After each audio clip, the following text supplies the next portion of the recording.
You think you're choosing what to wear, what to eat, who to trust, what to believe. But what if every decision you've ever made wasn't really yours?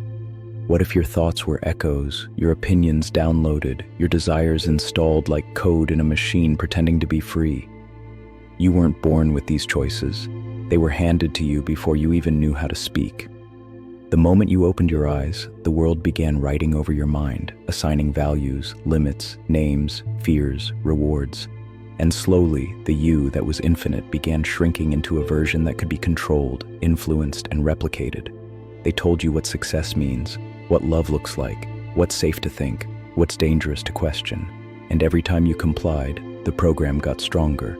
Every time you chose what they wanted you to choose, they smiled behind the curtain, because obedience without awareness is the purest form of control. But here's the twist. The programming isn't obvious. It doesn't scream. It whispers. It disguises itself as your voice. It feels like intuition, but it's conditioning. It feels like logic, but it's limitation. And by the time you start to wonder if any of your thoughts are truly yours, the walls are already up. The system isn't just outside you, it's inside you, installed, upgraded, running in the background of your mind like a virus disguised as an operating system. And yet, something in you knows, some tiny glitch in the code, a flicker, a pause, a question they couldn't erase. That question is why you're here. That tiny act of rebellion, that curiosity, is the first crack in the mask. And once you notice the mask, you'll never see the world the same way again. Now you start to feel it, not just in your mind, but in your body, in your reactions, in the way you flinch at certain words or feel shame without knowing why, like phantom code running beneath the surface. And you realize the programming wasn't just mental, it was emotional, cellular, energetic, woven into your nervous system like hidden files in a corrupted drive. And the deeper you dig, the more you find choices that never came from clarity, but from repetition, imitation, trauma, survival, and beneath that, a silence that has always been watching, untouched, the part of you they couldn't rewrite. And this is when the real war begins, not outside, but inside, between the you that obeys without questioning and the you that watches and wonders why. And suddenly everything you've ever blamed yourself for, procrastination, indecision, overthinking, anxiety, starts to look different, like signals, not flaws, like a system glitching under the weight of programming that no longer fits the consciousness trying to emerge. And here's the terrifying truth. The more you wake up, the more you realize how asleep you've been, and the more you see the mechanisms, how every ad, every school lesson, every idolized celebrity, every social norm is a breadcrumb trail, not toward freedom, but toward predictability, toward conformity, and the scariest part. The program rewards you for following it. It gives you praise, promotions, social approval, a fake sense of safety, so you keep choosing from the same menu, thinking you're evolving, when in fact, you're just upgrading the prison, decorating the cage, making the illusion of choice feel more luxurious. And that's exactly how the program stays alive, by convincing you that questioning it is dangerous, that rebellion is chaos, that freedom is unstable. But if you've made it this far, something in you knows chaos might be the only honest thing left. You start to notice the pattern now, how every time you try to choose something different, something truly you, resistance shows up like a gatekeeper, whispering self-doubt, planting fear, triggering past wounds to keep you inside the familiar loop. And it doesn't always shout no. Sometimes it says not yet, or what will they think, or who do you think you are?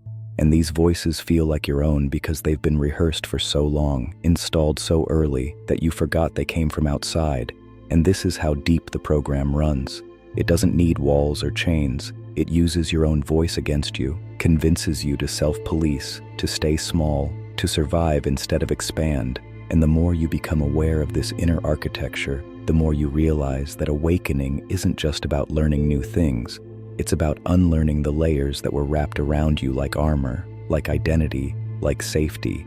And that process hurts, because it means dismantling the version of you that others could accept in exchange for becoming the version of you that you can finally respect. And somewhere along the way you realize, most people never get this far. They feel the discomfort and run back to the program, but you didn't close the tab, you didn't skip the video, you're still here, and that means you've already started breaking the loop, already started listening to something ancient and real within you that can't be manipulated, only remembered.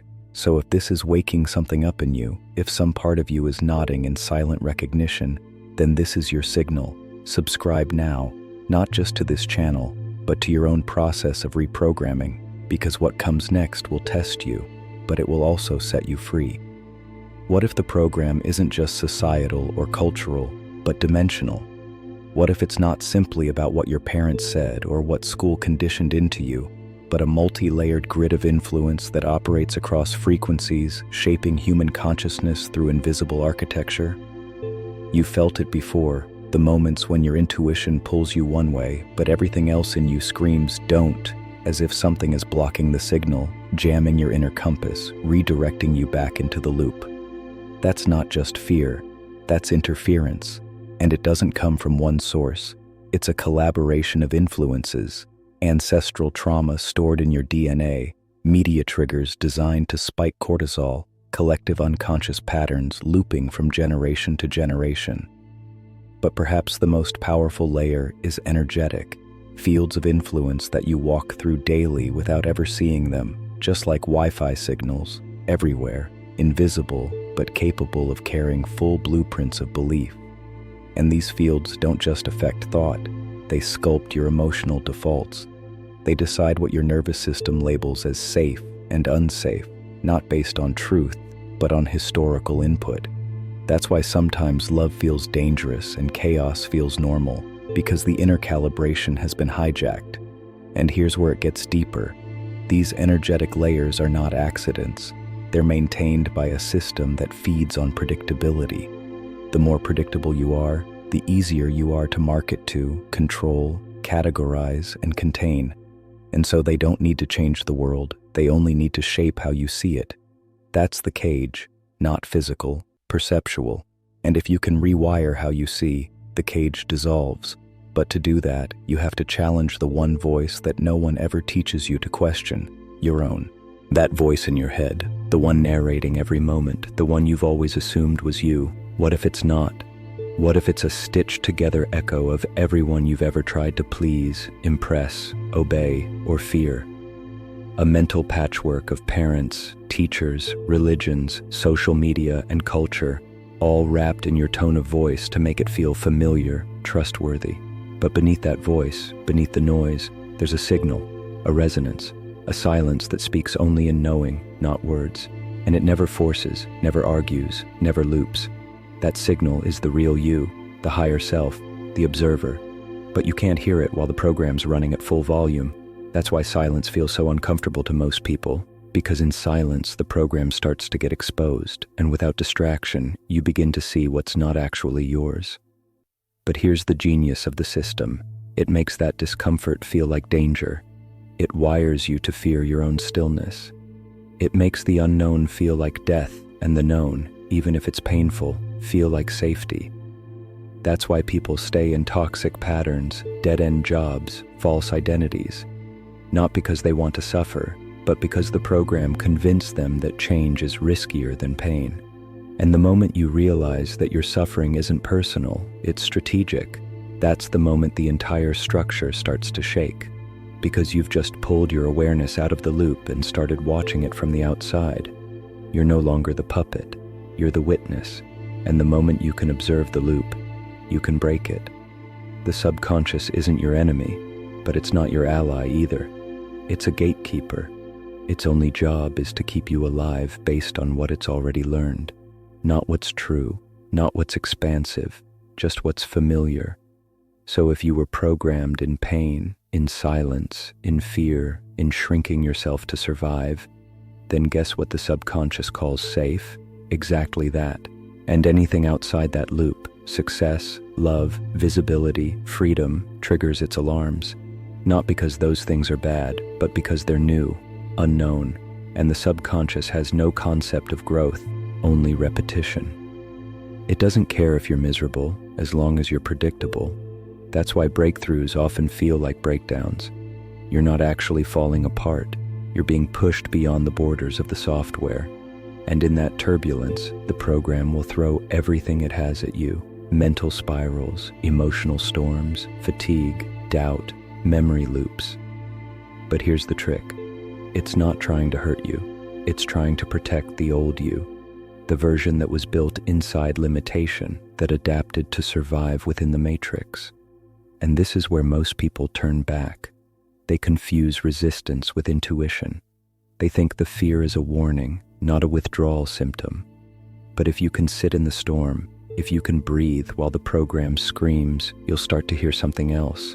Your real self, calm beneath the noise, unchanged, waiting. And in that moment, you realize that awakening isn't becoming something new.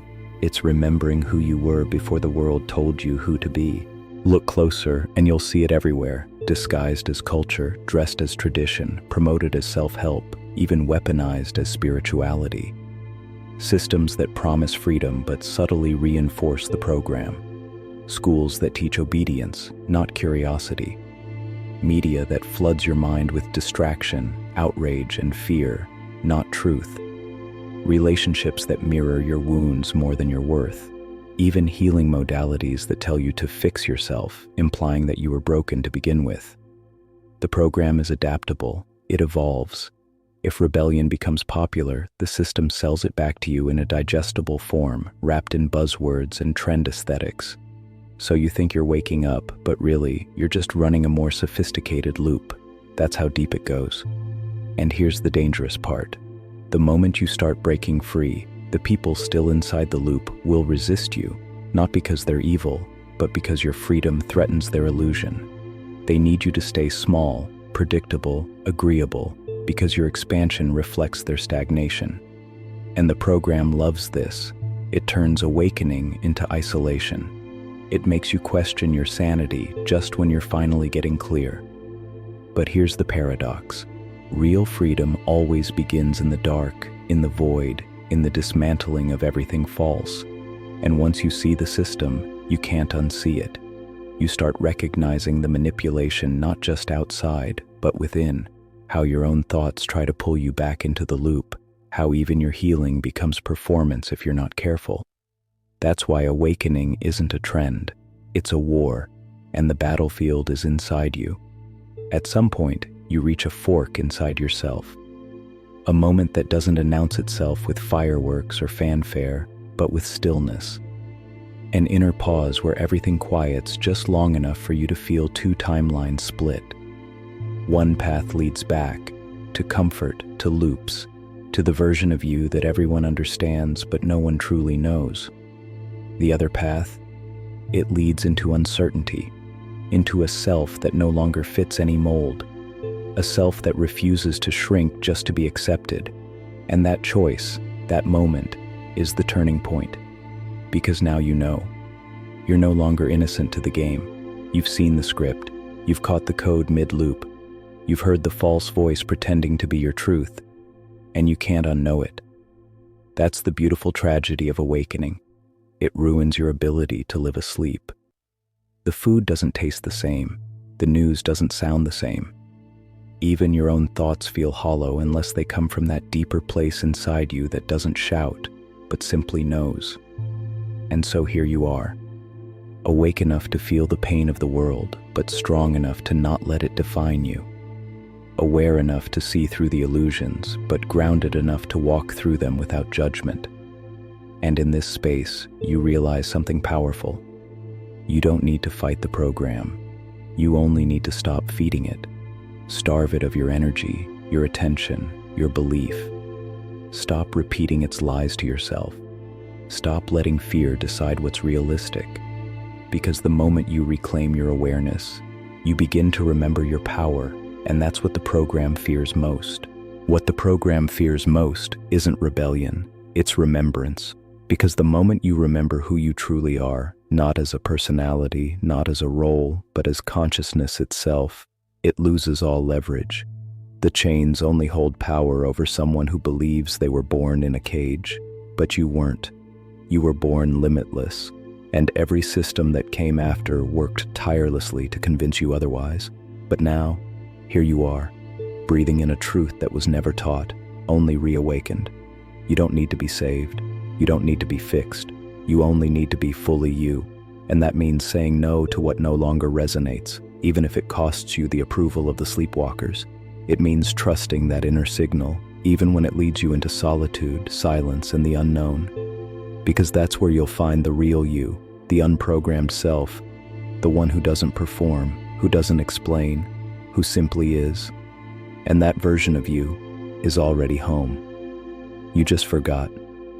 But forgetting isn't failure. It's part of the journey. Every loop, every breakdown, every mistake was just another breadcrumb leading you back to now. And now, you remember. You see.